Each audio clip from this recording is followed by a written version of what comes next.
Most people picture selling a digital product the simple way. You upload a file, someone pays, and the file lands in their inbox. That picture is wrong, and it costs sellers real money. It is just not how this actually works under the hood. When a buyer pays for your plan, they do not get the file at all. They get a login instead. And if you wire that login wrong, they pay you and stare at a blank screen. That blank screen is exactly where a refund request is born. I am Theo, and today I am building a real digital store, live. You will watch every single spot where it can quietly break on you. By the end, you will have a funnel that charges a real card. It will also hand the buyer the file on its own, the moment they pay. We do the whole thing inside ClickFunnels, and we do it in 3 clear moves.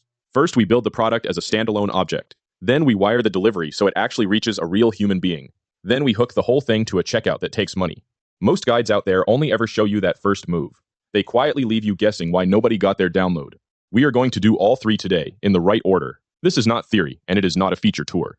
It is the exact build, screen by screen, that actually ships. And we will stop and poke at every place a careful seller should worry. So let us pop the hood and get into it. Before we touch a single button, you need the map in your head. This is the exact spot where almost everyone trips and gives up. You have been sold the idea of one smooth, all-in-one machine. The truth is that it is not one thing at all. Selling a digital product here is really 3 separate objects, and those objects are wired together in an order that genuinely matters. The first object is the product. The product is a global thing that you create exactly once. After you make it, it lives quietly in your catalog, ready to be used. The second object is the checkout. The checkout is just a page, and the product is not part of it yet. You attach the product to that page later, on purpose, as its own step. The third object is the file itself, and this one surprises people. The file does not live on the product. It sits in a completely separate library, deep inside your workspace settings. From there, it gets granted to the buyer after they pay. So count them with me as a single picture. 1 product, 1 checkout page, 1 file, 3 objects, built in that order. Build them out of order, and the checkout page just shows a small warning triangle. It quietly refuses to charge a single card until you fix it. Now, according to the vendor's own help documents, here is the part that confirms it. Your file uploads into your asset library, not onto the product. That upload is capped at 3 gigabytes, which is plenty for almost any download. And the buyer never receives that file as an email attachment. They are granted access to it instead, which is a very different thing. Hold on to that one word for the rest of today: access. That single word is the whole game we are playing. Keep that 3-object picture in your head as we build. Every screen we touch is just one of those 3 objects.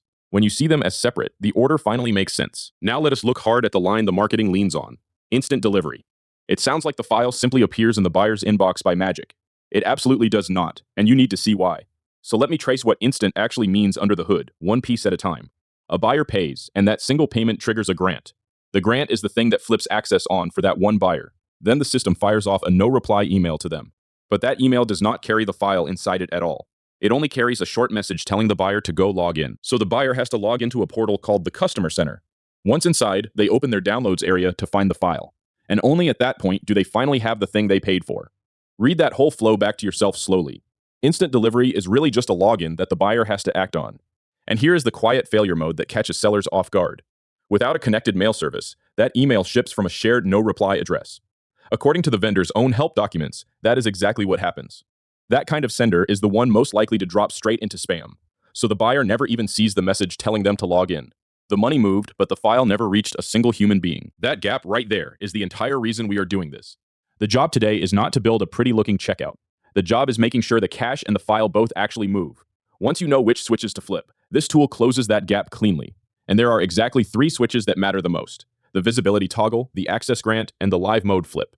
Miss any single one of them, and the whole thing silently breaks. So let me show you exactly where every one of those switches lives. One quick thing before we start building anything.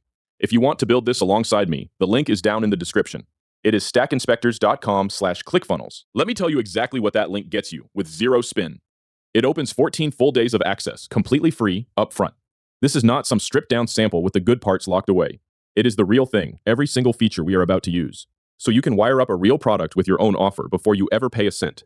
There is one honest catch you should know going in. The card does go on up front when you start, and it bills you on day 15 if you decide to stay. So just set yourself a reminder either way and go in with your eyes open. 14 days is plenty of room to build the entire flow we are about to walk. All right. Let us move into the product setup. First, let us build the actual thing you are selling. We will keep one example running the whole way through, start to finish. It is a fitness plan you sell as a download. You head to your products area over on the left side. Right now, that area is completely empty, which is exactly where you start. So you hit the Create Product button up top. Notice what it asks you before anything else at all. It wants to know what kind of product this even is. You get 3 choices on the screen here. digital, physical, or a bundle of things. Ours is a file you download, so we pick digital. Digital covers courses, ebooks, software, and any file you sell. Here is why this very first choice matters so much. The type you pick now changes every field you get after it. Pick the wrong one, and you end up rebuilding the whole product. So slow down for 1 second and get it right here. Now the Create panel opens up and asks for the basics. The first basic is a product name. That name is the exact text the buyer reads on the checkout page. So write it like a clean label, not like a messy file name. Ours is simply the fitness plan, short and clear. You can also drop a short description underneath it. One small thing that calms nervous people down here. This product name can be changed later, anytime you want, so do not sit and agonize over the perfect wording. Pick something clear and let us keep moving forward. One last note on this opening screen before we go. Your products area also holds collections and inventory tabs. You can safely ignore both of those for a single download.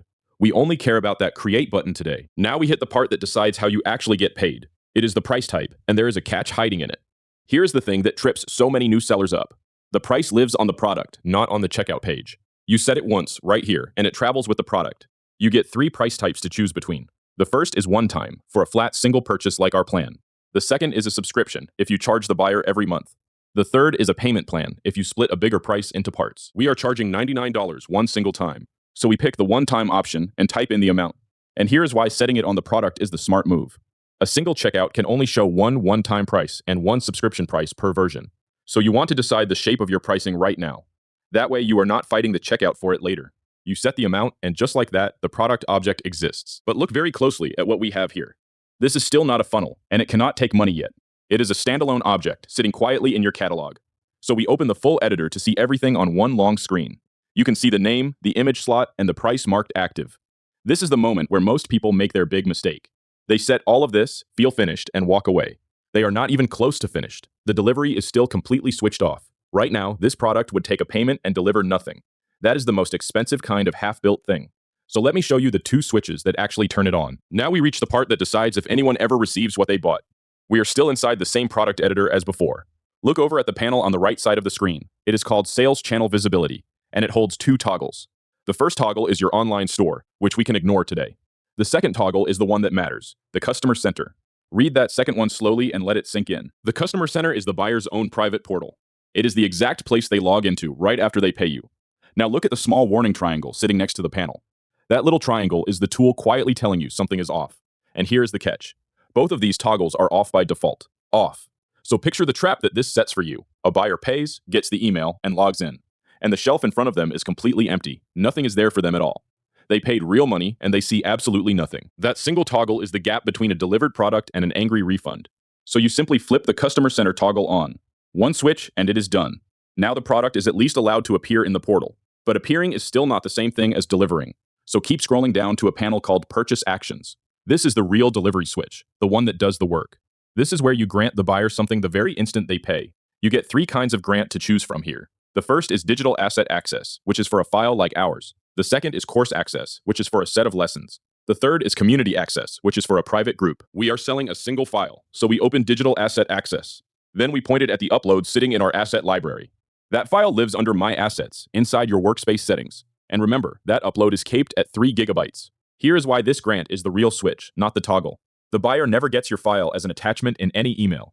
This grant is the thing that physically puts the file on their shelf. The email itself just tells them to go and log in.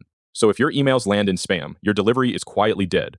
Connect a real mail service before you ever run traffic to this. The default sender is that shared no-reply address from before, and that sender is honestly a coin flip with the spam folder. A connected service instead sends from your own verified domain. That one change moves your delivery email out of the spam pile. It is the single best thing you can do for fulfillment. There are 2 more panels before we leave this product screen for good. You can safely skip both for a simple download, but you should still know that they are sitting here.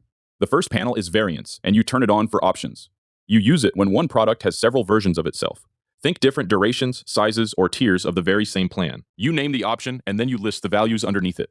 For a single download like ours, you just leave this switched off. We genuinely do not need it for one plain file, but it is handy the day you decide to sell a longer version. The second panel down here is Sharing, and it has 2 parts. The first part is the public link and image people see when shared. The second part actually lets another seller copy your product into their own funnel. For everything we are doing today, you can leave sharing completely alone. Then you hit the Update Product button to save it all. That one click locks in everything we just built. The product is now real, priced, visible, and wired to actually deliver. So we are finally done with the product object itself. One quick gut check before we move on from here. Open your products list and confirm the plan is sitting there. It should show as active with the right price beside it. If it does, the product half is genuinely finished. Now we make real money move through it with a checkout. Here is the last set of moves to make the whole thing fire. We hook the product to a checkout, and then we prove it works.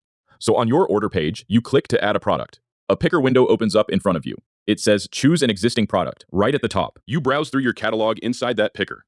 You find the fitness plan and click it once, and it locks straight onto the checkout page. Remember that little warning triangle from way back at the start? This is the exact move that finally clears it for good. A checkout with no product attached simply will not charge anyone. So now you have a checkout that can genuinely take money. Now let us look hard at what the buyer sees the instant they pay.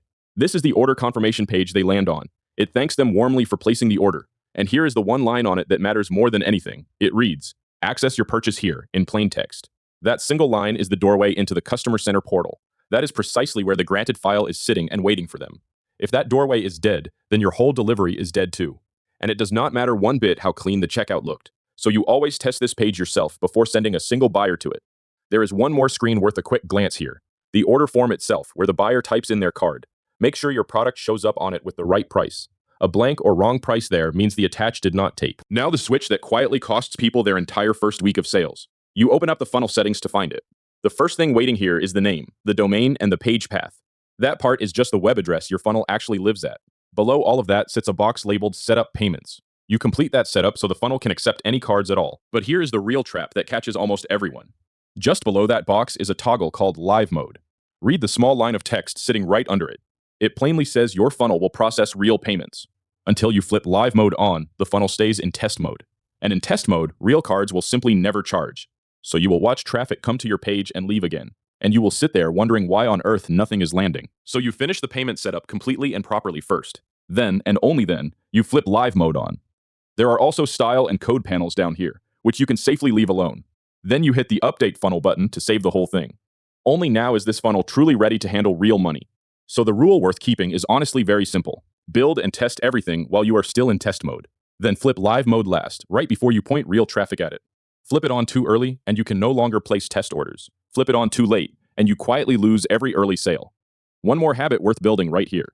The moment you flip Live Mode, buy your own product once. If your real card actually charges, you know the switch took hold. That tiny check saves you from a silent dead week. Now the one move that beats any tutorial, mine very much included.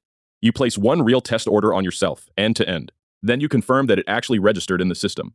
So you head into the stats area of your funnel. The first view here is your opt-ins, and people confuse it constantly. Opt-ins are everyone who simply touched your form once. That is your contact list, and it is not your sales. Then you click over into the orders view itself. Look right at the top for the number of orders count. Watch that count move from 0 up to 1 after your test purchase. If that single number ticks up, then money genuinely moved. Then you open the funnel analytics for the full breakdown. This view splits the whole funnel apart, step by step. You can clearly see the fitness plan row sitting there. It shows its $99 price and the sales counted against it. That row is your hard proof the charge actually went through. But money moving is still only one half of the real test. So you go and check your own customer center next. You make absolutely sure the file shows up on the shelf there. If the order count moved and the file is sitting in the portal, you are live.